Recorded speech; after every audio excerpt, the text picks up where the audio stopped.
God bless you. My name is Harris Kakalides, and you're watching Hearing the program Getting to Know Jesus. And in this program, I wish to talk about why not to unite with the Roman Catholic Church. I am doing this program to show why Christian churches should not unite with the Roman Catholic Church. After the Second Vatican Council, the Lutherans united with the Roman Catholic Church in a document.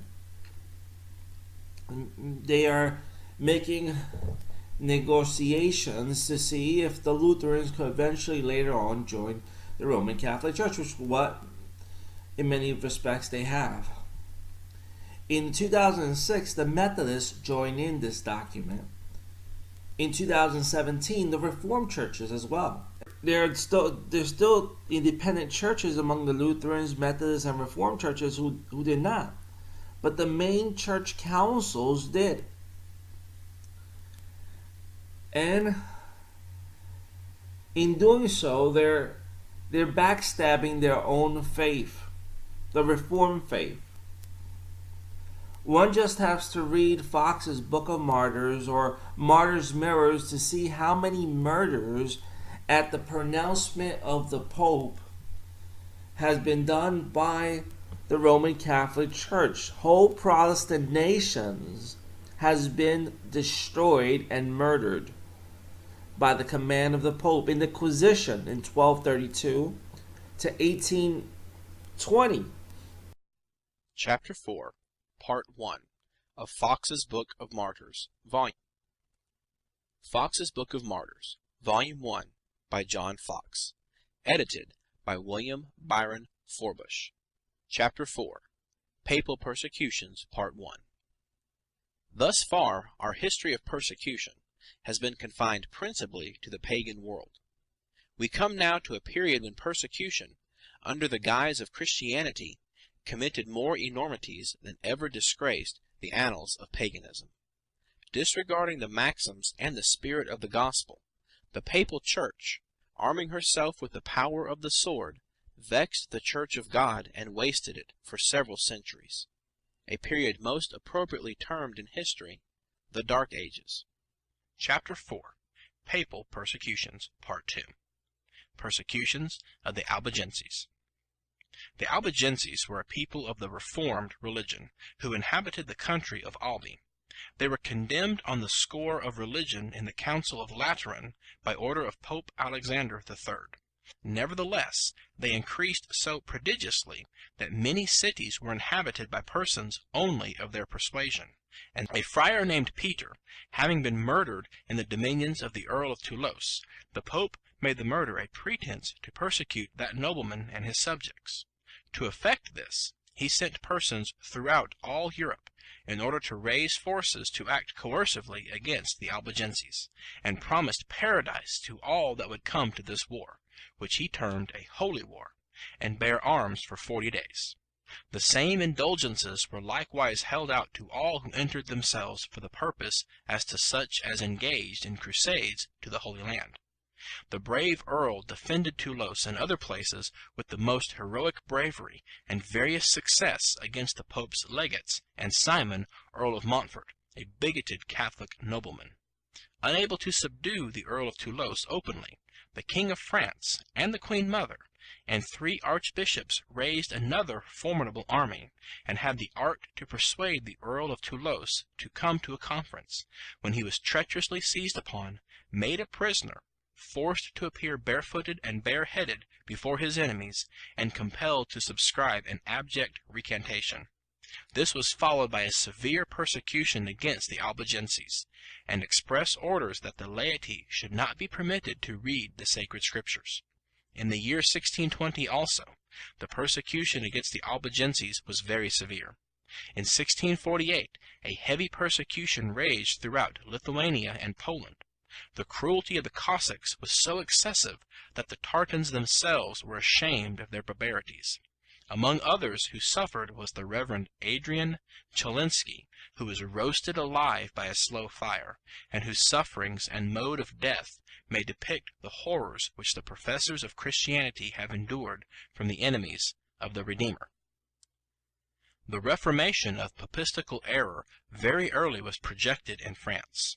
For in the 3rd century a learned man named Almericus and 6 of his disciples were ordered to be burnt at Paris for asserting that God was no otherwise present in the sacramental bread than in any other bread, that it was idolatry to build altars or shrines to saints, and that it was ridiculous to offer incense to them. The martyrdom of Almericus and his pupils did not, however, prevent many from acknowledging the justness of his notions and seeing the purity of the Reformed religion, so that the faith of Christ continually increased, and in time not only spread itself over many parts of France, but diffused the light of the gospel over various other countries. In the year 1524, at a town in France called Meldon, one John Clark set up a bill on the church door, wherein he called the Pope Antichrist. For this offense he was repeatedly whipped, and then branded on the forehead. Going afterward to Mentz in Lorraine, he demolished some images for which he had his right hand and nose cut off, and his arms and breast torn with pincers. He sustained these cruelties with amazing fortitude, and was even sufficiently cool to sing the 115th Psalm, which expressly forbids idolatry, after which he was thrown into the fire and burnt to ashes.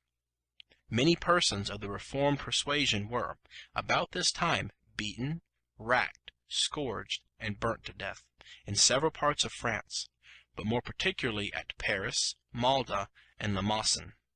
A native of Malda was burnt by a slow fire, for saying that Mass was a plain denial of the death and passion of Christ. At Limousin, John de Cardurco, a clergyman of the Reformed religion, was apprehended and ordered to be burnt. Francis Brevard, secretary to Cardinal de Palais, for speaking in favor of the Reformed, had his tongue cut out, and was then burnt. A.D. 1545. James Cobard, a schoolmaster in the city of St. Michael, was burnt, A.D. 1545, for saying that, quote, the Mass was useless and absurd. And about the same time 14 men were burnt at Malda, their wives being compelled to stand by and behold the execution. A.D. 1546, Peter Chapot brought a number of Bibles in the French tongue to France, and publicly sold them there, for which he was brought to trial, sentenced, and executed a few days afterwards. Soon after, a cripple of Meaux, a schoolmaster of Farras, named Stephen Paulat, and a man named John English were burnt for the faith. Monsieur Blondel, a rich jeweler, was, in A.D. 1548, apprehended at Lyons and sent to Paris. There he was burnt for the faith by order of the court, A.D. 1549. Herbert, a youth of 19 years of age, was committed to the flames at Dijon, as was also Florent Venot in the same year. In the year 1554, 2 men of the Reformed religion, with the son and daughter of one of them, were apprehended and committed to the castle of Nevers. On examination, they confessed their faith and were ordered to execution. Being smeared with grease, brimstone, and gunpowder, they cried, salt on this sinful and rotten flesh." Their tongues were then cut out, and they were afterward committed to the flames, which soon consumed them, by means of the combustible matter with which they were besmeared. The soldiers were appointed at a certain signal to burst out instantly to the slaughter in all parts of the city. When they had killed the admiral, they threw him out at a window in the street, where his head was cut off, and sent to the Pope. The savage papists, still raging against him, cut off his arms and private members, and, after dragging him 3 days through the streets, hung him by the heels without the city. After him they slew many great and honorable persons who were Protestants, as Count Rochefoucauld, Telenius, the admiral's son-in-law, Antonius, Clermontus, Marquis of Ravelais, Luz, Bussius, Brandinius, Publius, Bernaeus, etc. And falling upon the common people, they continued the slaughter for many days. In the 3 first they slew of all ranks and conditions to the number of 10,000. The bodies were thrown into the rivers, and blood ran through the streets with a strong current, and the river appeared presently like a stream of blood. So furious was their hellish rage that they slew all papists whom they suspected to be not very staunch to their diabolical religion. From Paris the destruction spread to all quarters of the realm. At Orleans, there is perhaps no more chilling and enlightening detail than the dreadful oath the Jesuits are made to swear. This oath was well known prior to the 20th century and can be found in the Library of Congress. The oath begins with an admonition from the Jesuit superior, one that reveals the methods of infiltration used by the order. He says, "My son, heretofore you have been taught to act the dissembler. Among the Reformers, to be a Reformer. Among the Calvinists, to be a Calvinist. Among the Protestants, to be a Protestant. And obtaining their confidence, to seek even to preach from their pulpits. You have been taught your duty as a spy to ingratiate yourself into the confidence of heretics of every class and character, as well as among the schools and universities."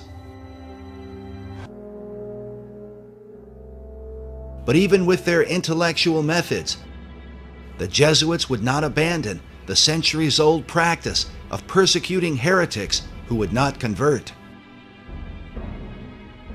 As the rest of their dreadful oath reveals, the initiate is made to swear that he will do the utmost in his power to destroy all opposition to papal authority. He says, "I furthermore promise and declare that I will, when opportunity presents, make and wage relentless war, secretly or openly, against all heretics, Protestants, and liberals, as I am directed to do, to extirpate and exterminate them from the face of the whole earth. That when the same cannot be done openly, I will secretly use the poisoned cup, the strangulating cord, the steel of the poignard, or the leaden bullet, as I at any time may be directed to do by any agent of the Pope or superior of the Society of Jesus." Once the bloody oath is finished, the Jesuit superior says, "Go ye then into all the world, and take possession of all lands in the name of the Pope. He who will not accept him as the vicar of Jesus and his vice-regent on earth, let him be accursed and exterminated."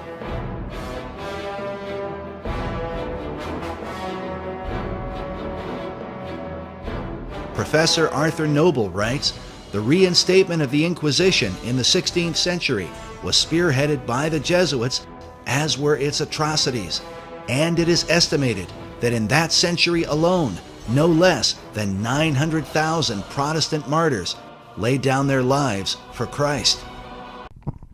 Quote from a book called The Principles of the Jesuits, page 164 states, "For in the very devil himself some natural good qualities are to be found." This is from the book, The Principles of the Jesuits. It states in page 162, "Neither is there an avowed belief in Jesus Christ, in the Trinity, in all the articles of faith, and the Decalogue necessary to Christians. The only expedient belief which was necessary to the former, the Jew, is necessary to the later Christian, is of a God and of a rewarding God." What again? This is the belief of the Jesuits. Page 157 states, "By the command of God it is lawful to kill an innocent person, to steal, or to commit fornication, because he is Lord of life and death and all things, and it is due to him thus to fulfill his command." This is all sound like something like a Muslim would say. They will kill in the name of Allah. They would commit their sins in the name of Allah. Now, I want you to look at these doctrines. It's If you want me to quote the pages, page 157, 162, 164. And the name of the book is The Principle of the Jesuits, and it's from the year 1839. You could Google it, and you will see if the Jesuits or if the present Pope is a Christian believer. In that time alone, millions of Christians were martyred, not to mention Jews and Muslims. If they were counted, then the number would have been worse. If you count the number, it goes well over 50 million people were murdered by the Roman Catholic Church in the Inquisition. Now, let's talk about forgeries. The papacy has been known for forgery. For example, the Donation of Constantine, written around 825 to 850 AD, which for 600 years, that document granted the papacy rulership in church and state all over the known world. It was later proven to be a forgery by Lorenzo Valla in 1440. But for 600 years, men and women were deceived by Pope, thinking that Constantine actually gave right to the Pope to rule over the known world, which it wasn't true. Then we have the Pistole Isidorian Decretals, which was written about the same amount of years, from 1829 to 1857 AD, are papal edicts throughout early church history, which was founded to be a forgery as well, but for a long time was used by the Roman Catholic Church to prove the Pope's authority. Now, how can you trust this false system? What about the founders of those Protestant denominations? If one was to read their writings, Lutherans, which founder was Martin Luther, he taught that popery was Antichrist. In his prefix to Revelation, the first one, he says, "Then comes in the 13th chapter, in answers to the trumpets of the last of the seven angels, who sounds at the beginning of chapter 12, this seventh angel worked the third woe, viz. The papal empire and the imperial papacy." Here the papacy gets the temporal sword also into its power, and rules not only with the book in the second woe, but also with the sword in the third woe. For they boast that the Pope has both the spiritual and temporal sword in his power. Here then are the two beasts. The one is the empire, the other with the horns, the papacy, which has now become a temporal kingdom, yet with the reputation and name of Christ. For the Pope restored the fallen Roman Empire and conveyed from the Greeks to the Germans. And it is an image of the Roman Empire rather than the body of the empire, as it once was. Nevertheless, he put spirit and life into this image, so that it has its classes and laws and members and offices, and actually operates to some extent. This is the image that was wounded and did live. This is Luther. He believed the Pope to be Antichrist. The Lutherans, what are they doing? They're uniting with the Pope. All that Luther did was for vanity. Now let's look at the Pebblian churches. John Calvin, he believed and he taught the Pope to be Antichrist. He says this in his commentary of 2 Thessalonians chapter 2 verse 4. Now everyone that has learned from Scripture what are the things that are more especially to God and will, on the other hand, observes what the Pope claims for himself, though he were but a boy of 10 years of age, will have no great difficulty in recognizing Antichrist. Scripture declares that God is the alone lawgiver, who is able to save and to destroy, the alone king, whose office it is to govern our souls by his word. It represents him as the author of all sacred rights. It teaches that righteousness and salvation are to be sought from Christ alone, and it assigns at the same time the manner and means. There is not one of these things that the Pope does not affirm to be under his authority. He boasts it is his to bind and consciences with such laws as seems good to him, and subjects them to everlasting punishment. As to sacraments, he either institutes new ones according to his own inclination, or he corrupts and deforms those which had been instituted by Christ, nay, sets themselves aside altogether, that he may substitute in their place sacrilege which he invented. He contrives means of attaining salvation that are altogether at variance with the doctrine of the gospel, and in fine, he does not hesitate to change the whole of religion at his pleasure. What is it, I pray you, for one to lift up himself above everything that is reckoned God?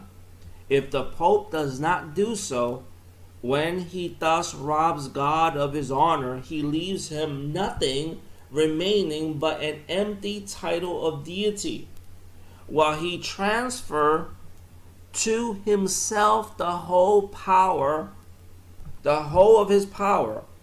And that is what Paul added shortly afterwards, that the son of perdition should show himself as God.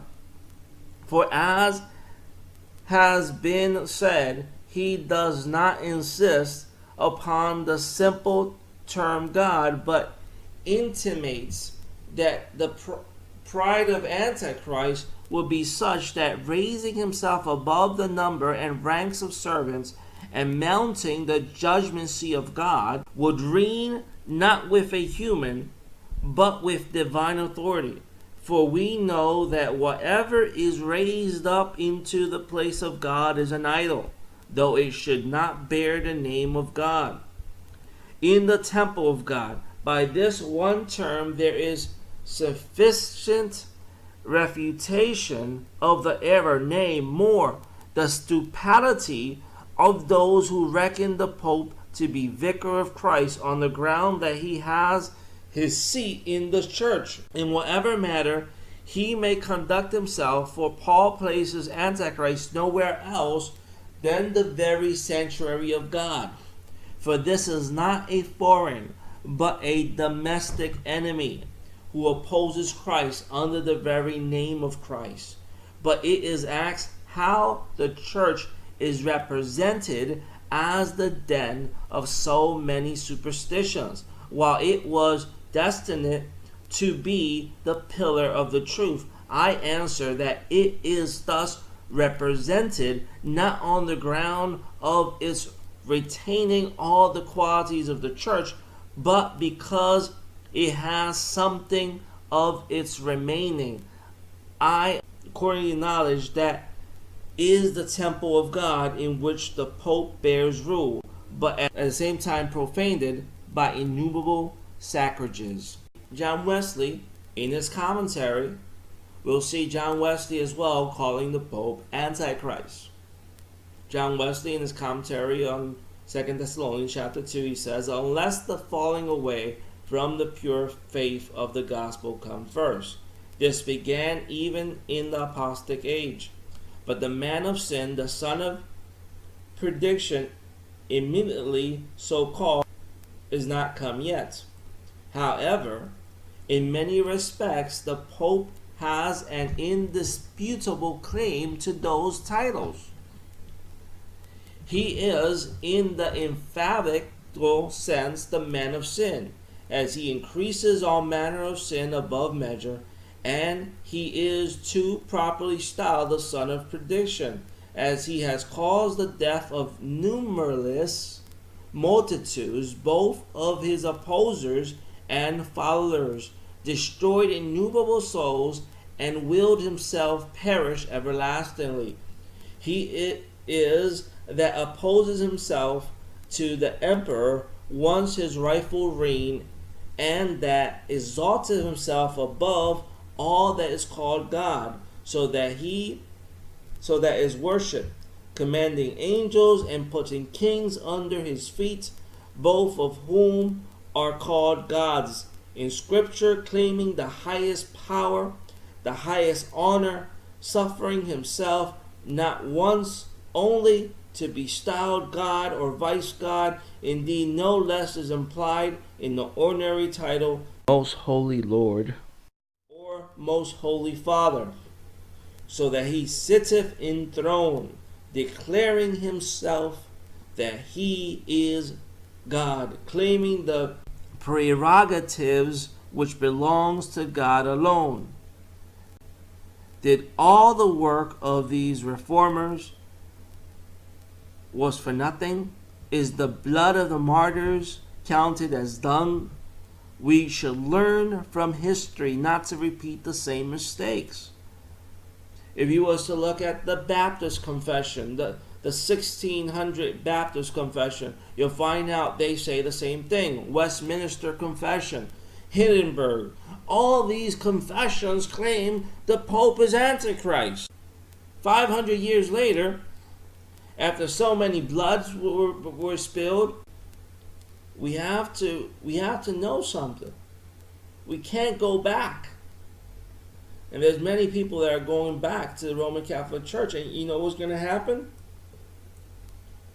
As soon as all the Christian so-called churches start going back to Rome, and then Buddhists, Muslims are going to start uniting, then those Christians who do not wish to affiliate with Rome, what's going to happen to them? They're going to be persecuted. We're expecting another persecution by the Pope. It's going to happen. It might not happen within 50 years, but it might happen within 100 years. Expect it. When Popery receives the power it wants to get, it will attack individual churches. And they used to use the churches as prisons. That's why I gladly tells everybody, it's time to start building house churches. It's time for us as Christians to build house churches. Because in the house church, you can have fellowship in so-so's house, and then you can have fellowship in someone else's house. Nobody has to know where the location of the Christians are and who follows which church. The churches that are so-called how do you call that? Affiliated with the government, the churches that are united with the government will sooner or later be recognized if they rebel, and they will be the first ones taken down. House churches needs to be built. We need them in America. We need them everywhere. If you are a Christian, whether you're Lutheran, whether you're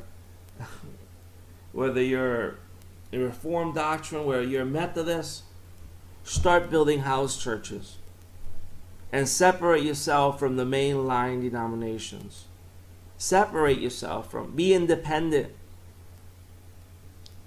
and don't affiliate yourself with the government. Start having house Bible studies and there sing hymns.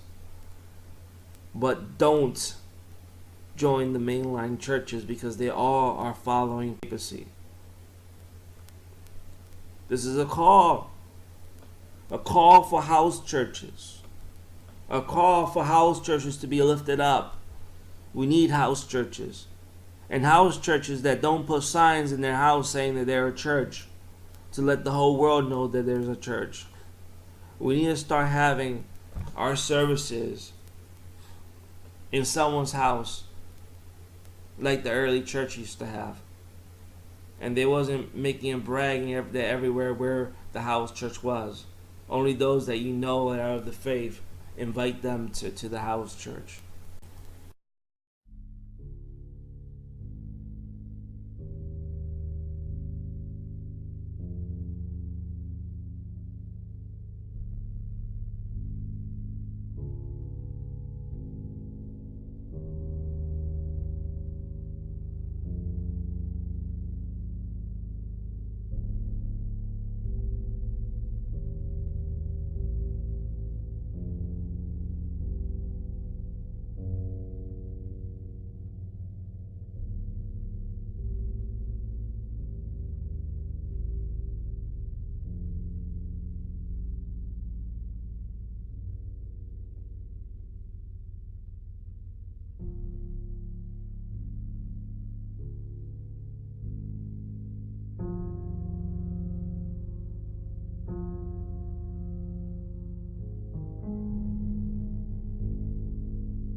God bless you, and I'll see you next program of Getting to Know Jesus. Bye.